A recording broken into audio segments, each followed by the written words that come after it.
Le président sud-africain Jacob Zuma devrait rembourser à l'État 500 000 $ dans le scandale qui constitue la réfection de sa résidence privée. Cette somme représente, selon les recommandations lundi du Trésor, le montant investi pour la construction d'un poulailler et d'une piscine dans la dite résidence. L'opposition qui avait saisi la Cour constitutionnelle s'est félicitée de cette décision tout en regrettant le montant de la somme réclamée qui lui paraît trop insignifiant.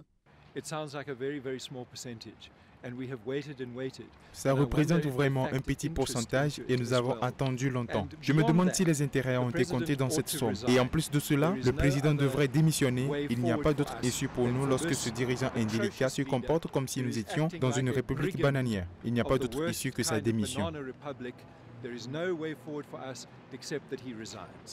Dans un document de 21 pages, le Trésor a détaillé lundi le montant des travaux et estimé que le président devrait rembourser 87,94% des frais déboursés pour les 5 constructions en cause, soit la somme totale de 7,8 millions de rands. Ce montant recommandé par le Trésor correspond à 3,2% du montant global des travaux effectués à Nkandla. Le rapport du Trésor envoie le message clair à ceux impliqués dans des affaires de corruption, en particulier ceux à l'ANC, le parti au pouvoir, qui devront répondre de leurs actes devant la justice, y compris le président de la République, a réagi Mabim Sibé, porte-parole du principal parti d'opposition de l'Alliance démocratique DA.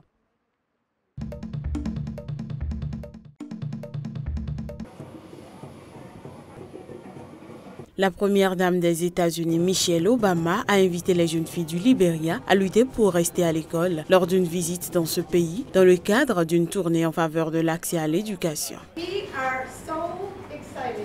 Nous sommes ravis à l'idée de participer à Let Girls Learn parce que nous sommes au sein d'une communauté et nous savons de par nos propres expériences et un ensemble de preuves que l'investissement dans l'éducation des filles est l'investissement le plus important pour le développement d'une nation.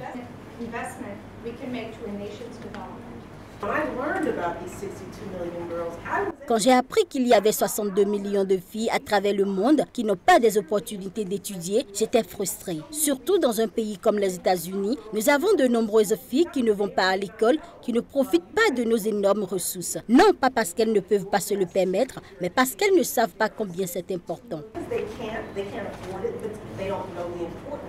Selon les données de l'ONU, seulement 37% des filles âgées de 15 à 24 ans savent lire au Libéria, pays ayant connu 14 ans de guerre civile et qui a été parmi les 3 États les plus affectés par la récente épidémie d'Ebola en Afrique de l'Ouest. Peu importe ce qu'on vous dit, je voudrais que vous continuiez à vous battre. Restez à l'école, allez au lycée, allez à l'université si vous le pouvez. Et quand vous aurez fait tout cela, je voudrais que vous continuiez à être les leaders que vous êtes et que vous retourniez dans vos communautés et pour trouver les filles qui, comme vous, travaillent, se battent et ont besoin de votre soutien. Après le Libéria, Madame Obama se rendra au Maroc mardi et mercredi en compagnie de l'actrice américaine Meryl Streep, puis en Espagne jeudi pour sa campagne baptisée Let Girls Learn, laisser les filles étudier, qui promeut l'accès des filles à l'éducation.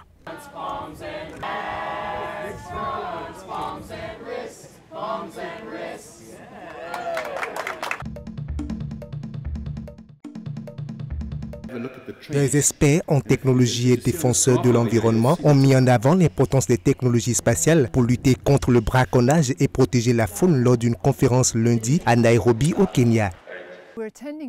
Nous participons à une réunion co-organisée par l'ONU et le gouvernement kényan, les agences spatiales et les services de la faune et la flore pour dire combien les observations de la Terre sont importantes pour le suivi et le contrôle à la fois du commerce illégal d'espèces sauvages et du braconnage et de nombreux éléments liés à la criminalité environnementale.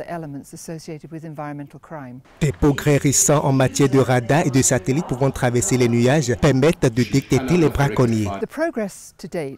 Les progrès à ce jour sont tout à fait étonnants. Nous avons pris des engagements à long terme pour des actions concrètes comme surveiller individuellement les animaux, savoir où ils sont grâce à une alerte, être en mesure de les suivre dans des lieux où se déroulent des actes illégaux, sur les marchés, dans les zones forestières et le marché noir par exemple.